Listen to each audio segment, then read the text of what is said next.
کرم کے بادل برس رہے ہیں، دلوں کی کھیتی ہری بھری ہے، یہ کون آیا کہ ذکر جس کا نگر نگر ہے، گلی گلی ہے۔ اعوذ باللہ من الشیطان الرجیم، بسم اللہ الرحمن الرحیم۔ رب اشرح لی صدری ویسر لی امری واحلل عقدۃ من لسانی یفقہوا قولی۔ معزز ناظرین و سامعین، پروگرام ٹریجر آف نالج میں آپ سب کو السلام علیکم ورحمۃ اللہ وبرکاتہ۔ میں ہوں آپ کی ہوسٹ سعدیہ جہاں زیب۔ اللہ تبارک و تعالیٰ کے فضل و کرم سے اور تاجدار کائنات صلی اللہ علیہ وآلہ وسلم کے نالین پاک کے تصدق سے اور حضور سیدی شیخ الاسلام پروفیسر ڈاکٹر محمد طاہر القادری کی نظر کرم سے آج آپ کے ساتھ عیدین کی راتوں کی فضیلت، عیدین کے دنوں کی فضیلت اور ماہ شوال کی فضیلت کے بارے میں بات کروں گی۔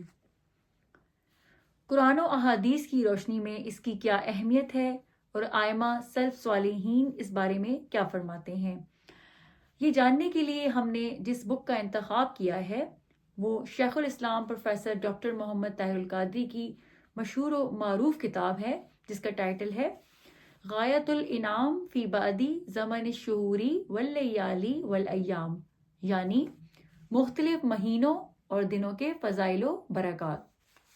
ناظرین گرامی، ہم میں سے اکثر لوگ اس بات سے ناواقف ہیں کہ عید کی رات، جس کو ہم فقط چاند رات کہتے ہیں، جس میں لوگ دیر تک جاگتے ہیں اور فضولیات میں یوں ہی وقت ضائع کر دیتے ہیں، اس بات سے بے خبر ہیں کہ یہ رات رحمتوں، برکتوں اور قبولیت کی رات ہے۔ آئیے اس بارے میں جانتے ہیں۔ عیدین کی راتوں کی فضیلت کے حوالے سے قرآن پاک کی آیت مبارکہ جو کہ سورۃ المائدہ سے لی گئی ہے، جس کا ترجمہ ہے، عیسیٰ ابن مریم علیہ السلام نے عرض کیا، اے اللہ، اے ہمارے رب، ہم پر آسمان سے خوان نعمت نازل فرما دے کہ اس کے اترنے کا دن ہمارے لیے عید کا ہو جائے، ہمارے اگلوں کے لیے بھی اور ہمارے پچھلوں کے لیے بھی، اور وہ خوان تیری رحمت سے نشانی ہو اور ہمیں رزق عطا کر، اور تو سب سے بہتر رزق عطا فرمانے والا ہے، بے شک سبحان اللہ۔ اس حوالے سے احادیث مبارکہ آپ کے سامنے بیان کرنے لگی ہوں۔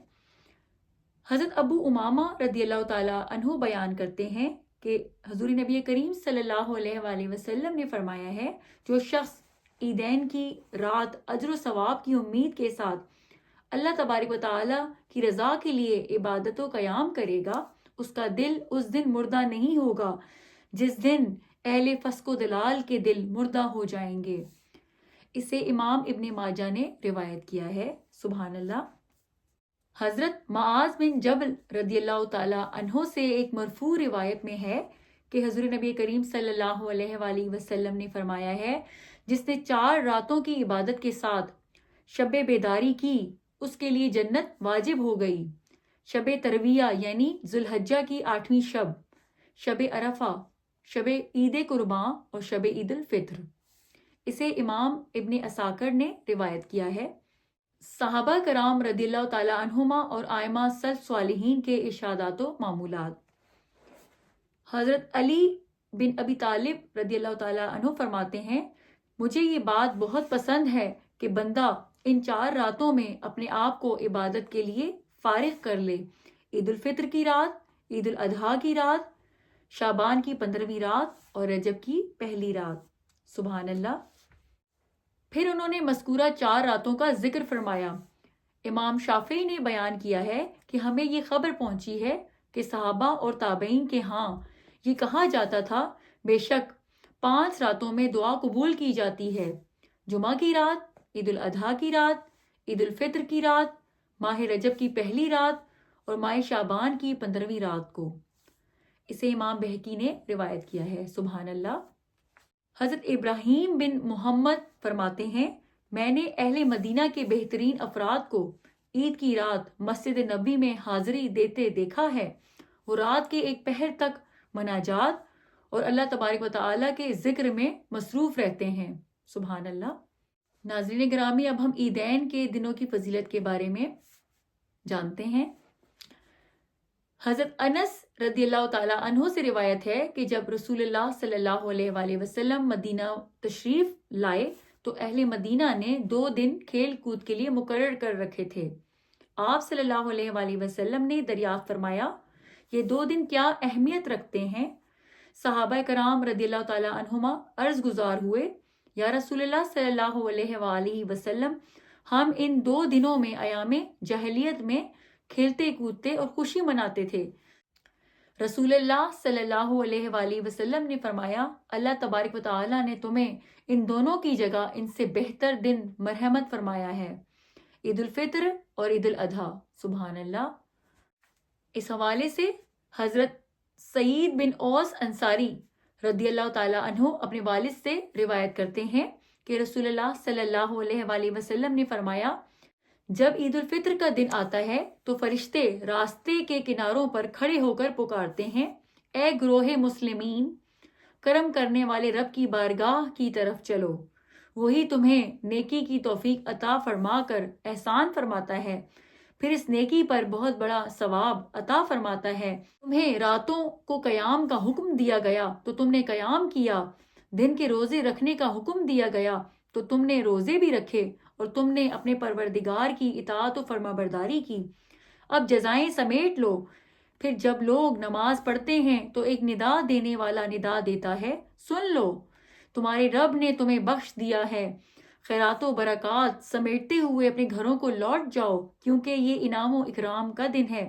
آسمانوں میں اس دن کا نام یوم الجائزہ انعام کا دن ہے. اسے امام طبرانی نے روایت کیا ہے. سبحان اللہ.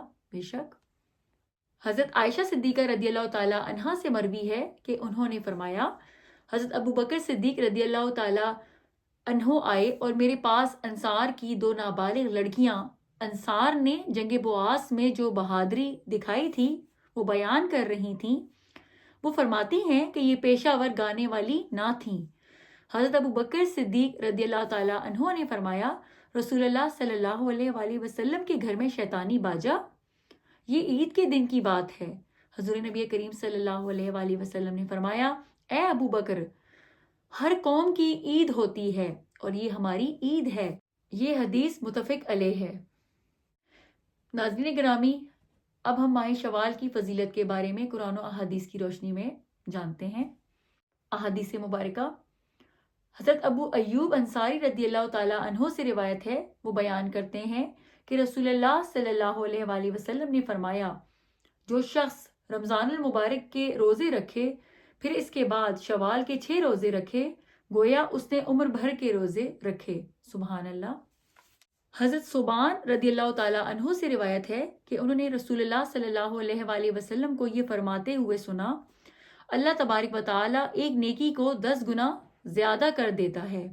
رمضان کا 1 مہینہ ثواب کے اعتبار سے 10 مہینے کے برابر ہے اور عید الفطر کے بعد 6 دن روزے رکھنے سے 60 دن کے صیام کا ثواب ملا اور یوں پورا سال روزہ رکھنے کا ثواب مل جاتا ہے.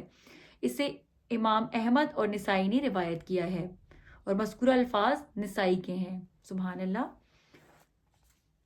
حضرت عبداللہ بن عمر رضی اللہ تعالیٰ عنہ بیان کرتے ہیں کہ رسول اللہ صلی اللہ علیہ وآلہ وسلم نے فرمایا ہے جس شخص نے رمضان المبارک کے روزے رکھے اور اس کے بعد شوال کے 6 روزے رکھے تو وہ اپنے گناہوں سے ایسے پاک ہو گیا جیسے اپنی پیدائش کے دن تھا.